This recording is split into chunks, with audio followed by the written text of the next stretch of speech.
मुंबईचा महापौर कोण होणार? राज्यातील 29 महानगरपालिकेच्या महापौरपदी कोणता व्यक्ती बसणार हे आता चित्र जवळपास स्पष्ट झालं आहे. कारण आपल्या सगळ्याला माहिती आहे की आजच त्या महापौरपदाच्या आरक्षणाची सोडत झाली आणि ही जी सोडत करण्यात आली ती सोडत अर्थात रोटेशन पद्धतीनं होती, चक्राकार पद्धतीनं होती. पण ही चक्राकार पद्धतच चक्रावून टाकणारी आहे का? आतापर्यंत ज्या मुंबईचे मागच्या 20-25 वर्षाचा विचार करता सर्वाधिक वेळी सर्वसाधारण पदासाठीच महापौरपद आरक्षित राहिल्यानंतर सुद्धा आता पुन्हा सर्वसाधारणच पदासाठी आरक्षित कसं करण्यात आलं? रोटेशन पद्धत जर सांगत असेल की पहिल्या 2.5 वर्षामध्ये ज्या जमातीच्या ज्या जातीच्या व्यक्तीला महापौरपदी बसवण्यात आलं, पुढच्या 2.5 वर्षानंतर दुसऱ्या जातीला त्या ठिकाणी प्रतिनिधित्व मिळालं पाहिजे, तर मग ती रोटेशन पद्धत काय सांगते? शिवसेना जी आक्षेप घेते आहे ते खरं तर त्यांना लागू पडत नाही का? अशा सगळ्या प्रश्नाच्या उत्तरासाठी मी आज तुमच्या समोर आलो आहे. नमस्कार, मी गोविंद शेळके आणि तुम्ही बघताय कट टू कट. आज माधुरी मिसाळ ज्या नगरविकास खात्याच्या राज्यमंत्री आहेत त्यांच्या उपस्थितीमध्ये मंत्रालयात राज्यातील सगळ्या म्हणजे 29 महानगरपालिकेच्या महापौर पदाची सोडत झाली. अर्थात आपल्या सगळ्याला माहिती आहे की मी त्यात फार वेगळं सांगणार नाही, पण एका संदर्भात म्हणजे एका महापौर पदाच्या संदर्भात सर्वाधिक चर्चा झाली आणि आक्षेपसुद्धा घेण्यात आले. अर्थात ते म्हणजे मुंबईच्या महापौरपद हे सर्वसाधारण महिलेसाठी राखीव ठेवण्यात आलं. इतिहास काय सांगतो? यापूर्वी 20 ते 25 वर्षाचा तुम्ही जर इतिहास मुंबईचा बघितला तर सर्वाधिक काळ मुंबई महानगरपालिकेचा महापौर हा सर्वसाधारण गटातूनच आलेला आहे. तो जनरल कॅटेगरीचा होता. पण त्यानंतर सुद्धा जसं की मी 1-2-3 दिवसापूर्वी एक व्हिडिओ केला होता आणि सांगितलं होतं की जर असं घडलं तर मुंबईमध्ये होणारा महापौर हा ठाकरे गटांचा असेल. अर्थात त्यावर अनेक टीका टिप्पणी आल्या, पण त्याचा अर्थ असा होता की साठी ज्या अनुसूचित जमातीसाठी 2 जागा राखीव होत्या मुंबईमध्ये, त्या दोन्ही ठिकाणी ठाकरे गटाचा नगरसेवक निवडून आला होता. आणि स्पष्ट होतं जर अनुसूचित जमातीसाठी पुन्हा एकदा मुंबईचं महापौरपद सुटलं असतं तर त्या 2 व्यक्तींचा म्हणजे ठाकरे गटाच्याच व्यक्तीला महापौर केल्याशिवाय भारतीय जनता पार्टी किंवा शिवसेना एकनाथ शिंदे गटाकडे पर्याय नव्हता. कारण स्पष्ट आहे, कारण सत्तेत बसणाऱ्या बहुमताच्या आकड्या पार करणाऱ्या भारतीय जनता पार्टी अथवा शिवसेनेकडं एसटी समाजातील एसटी प्रवर्गातील कुणीही व्यक्ती नगरसेवक म्हणून निवडून आला नाही. आणि म्हणून शिवसेनेचा तिथे नगरसेवक उद्धव बाळासाहेब ठाकरे गटाचा नगरसेवक कसा होऊ शकतो हे मी सांगितलं होतं. बरं, त्यानंतर काय झालं?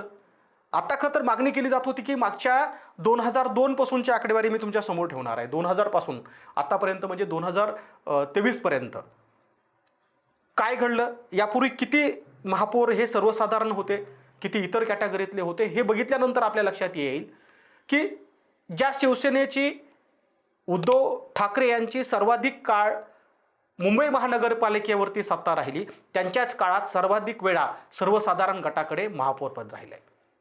या गोष्टीची मी आठवण यासाठी करून देतोय कारण ज्यावेळी ही प्रक्रिया पूर्ण होत होती त्यावेळी जे आक्षेप शिवसेनेकडून उद्धव बाळासाहेब ठाकरे गटाकडनं घेण्यात आले, ते आक्षेप करणारे व्यक्तीच कदाचित त्या खुर्चीवर बसलेले होते. त्याच्या अगोदरचा जर इतिहास त्यांनी बघितला असता तर त्यांना कळलं असतं की उद्धव ठाकरेंच्याच काळात ठाकरेंच्या ताब्यात ज्यावेळी महानगरपालिका होती त्याच काळात सर्वसाधारण पदाची घोषणा महापौर पदासाठी करण्यात आली होती.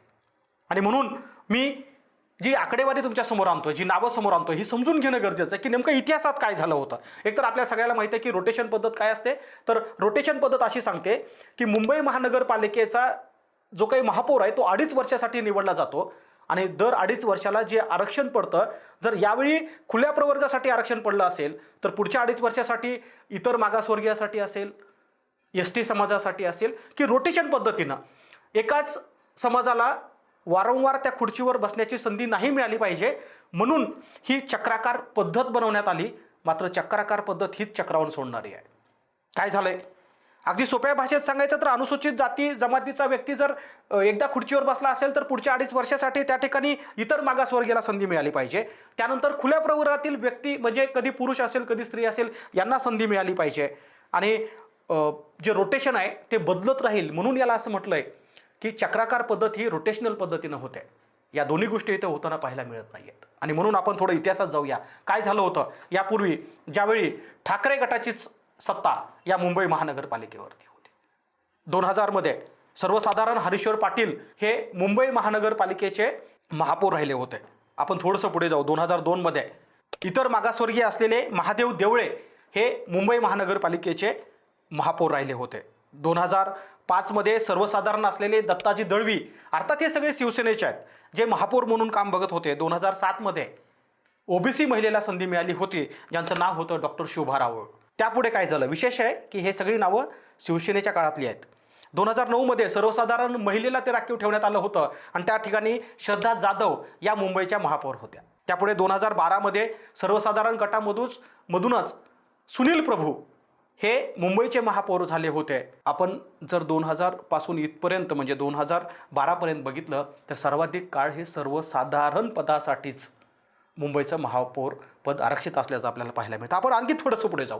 2014मध्ये एससी महिलेला राखीव ठेवण्यात आलं होतं आणि स्नेहल आंबेकर या मुंबईच्या महापौर झाल्या होत्या. 2017मध्ये सर्वसाधारण पुन्हा एकदा पुरुषांकडं हे आरक्षण आलं होतं आणि त्यावेळी विश्वनाथ महाडेश्वर हे मुंबईचे महापौर झाले होते. 2020मध्ये सर्वसाधारण गटामधूनच किशोरी पेडणेकर या मुंबईच्या महापौरपदी विराजमान झाल्या होत्या आणि आपल्याला माहिती आहे की त्यांचा कार्यकाळ 2022पर्यंत होता. त्यानंतरच्या काळामध्ये निवडणुका झाल्या नाहीत आणि ज्यावेळी 2022 नंतर 2026मध्ये मुंबईच्या महापौर पदाची आरक्षणाची सोडत झाली, त्याही वेळा सर्वसाधारण महिलेसाठी ते पद आरक्षित सोडण्यात आलं. खरं तर हे सगळं बघितल्यानंतर प्रश्न उपस्थित होतो की रोटेशनल पद्धत ही जर कायम बदलणारी असेल, चक्राकार पद्धत ही जर कायम बदलणारी असतील तर ती का बदलली गेली नाही. जी शिवसेना आज आक्षेप घेते त्या शिवसेनेनं खरं तर या प्रश्नाचं उत्तर द्यायला पाहिजे की 2000 पासून 2026पर्यंत या 25 वर्षामध्ये जितकेही महापौर मुंबई शहराला मिळाले ते एकाच कॅटेगरीचे जास्त आहेत आणि असं असतानाही ते आज आक्षेप घेत आहेत की मुंबईच्या महापौरपदी पुन्हा सर्वसाधारणच का व्यक्तीची निवड झाली. खरं तर यात फार तांत्रिक बाबीमध्ये मी जाणार नाही, पण वरवर जे दिसत आहे ते एवढं नक्की आहे की चक्राकार पद्धत ही चक्रावून सोडणारी आहे. आता थोडंसं पुढे जाऊया. आरक्षणाची सोडत झाली आहे, त्यामुळे याच्यात तूर्त तरी काही बदल होणार नाही असं स्वतः माधुरी मिसाळ यांनी सांगितलं आहे आणि अनुसूचित जमातीच्या संदर्भामध्ये त्यांनी स्पष्टीकरण पण दिलं आहे की कोणत्या वेळी एसटी समाजासाठी राखीव महापौर पद असतं. अर्थात आता मुंबई महानगरपालिकेच्या सर्वसाधारण महिला या महापौर होणार हे निश्चित आहे. आता कोण होणार आहेत तर 2 महिलांच्या या संदर्भामध्ये मोठी स्पर्धा सुरू झाली. अर्थात एकाच नावावरती सगळ्यांचं एकमत होत आहे, कारण आपल्याला माहिती आहे की निवडणुकीपूर्वी सुद्धा आणि निवडणूक झाल्यानंतर सुद्धा सगळ्यात चर्चेत राहिलेले जे काही चेहरे मुंबई महानगरपालिकेचे होते त्यामध्ये एक नाव आघाडीवर होतं आणि अर्थात ते नाव आहे तेजस्वी घोसाळकर यांचं. तेजस्वी घोसाळकरांचा मोठा इतिहास आहे. तेजस्वी घोसाळकर या 2017मध्ये ठाकरे गटाकडून शिवसेनेतून महापालिकेमध्ये निवडून गेल्या होत्या. यापूर्वी नगरसेवक म्हणून त्यांनी चांगलं काम पाहिलं आहे आणि त्याच ज्यावेळी डिसेंबर महिन्यामध्ये आत्ता त्यांच्या प्रभागामध्ये त्यांच्यासाठी ते राखीव सुटलं नाही आणि तिथं जो काही वाद निर्माण झाला आणि त्यांनी अगदी शिवसेनेला सोडचिठ्ठी दिली आणि भारतीय जनता पार्टीमध्ये त्यांनी प्रवेश केला. डिसेंबर महिन्यामध्ये आलेल्या तेजस्वी घोसाळकर या आत्ता होणाऱ्या महानगरपालिकेच्या महापौर पदासाठी सर्वात चर्चेतलं नाव आहे. तेजस्वी घोसाळकरांचा इतिहास पण आहे. सुशिक्षित चेहरा म्हणून त्यांच्याकडे बघितलं जातं. त्यांच्या कामाचा महापालिकेमधला अनुभवसुद्धा इथं कदाचित समोर येताना पाहायला मिळत आहे. आणि शिवसेनेचे नगरसेवक राहिले होते अभिषेक घोसाळकर यांच्या त्या पत्नी आहेत. त्यानंतर विनोद घोसाळकर जे शिवसेनेचे माजी आमदार आहेत त्यांच्या त्या सून आहेत. ज्यावेळेस त्यांनी भारतीय जनता पार्टीमध्ये प्रवेश केला त्यावेळेस विनोद घोसाळकरांची प्रतिक्रिया आपण सगळ्यांनी पाहिली होती. मात्र त्याच तेजस्वी घोसाळकरसोबत दुसरं एक नाव येत आहे, ज्या राजश्री शिरवाडकर ज्या प्रभाग 172मधून मुंबई महानगरपालिकेमध्ये भारतीय जनता पार्टीकडून निवडून आल्या होत्या, त्यांच्या नावाची चर्चा आहे. मात्र एकंदरीत विचार करता सर्वसाधारण महिलेसाठी राखीव असलेल्या मुंबई महानगरपालिकेच्या महापौरपदी पुन्हा एकदा बसणारी व्यक्ती ही तेजस्वी घोसाळकर असणार आहेत. यावर जरी सगळ्याचं एकमत असलं तरी एका गोष्टीवर आक्षेप मात्र पुन्हा घेतले जात आहेत.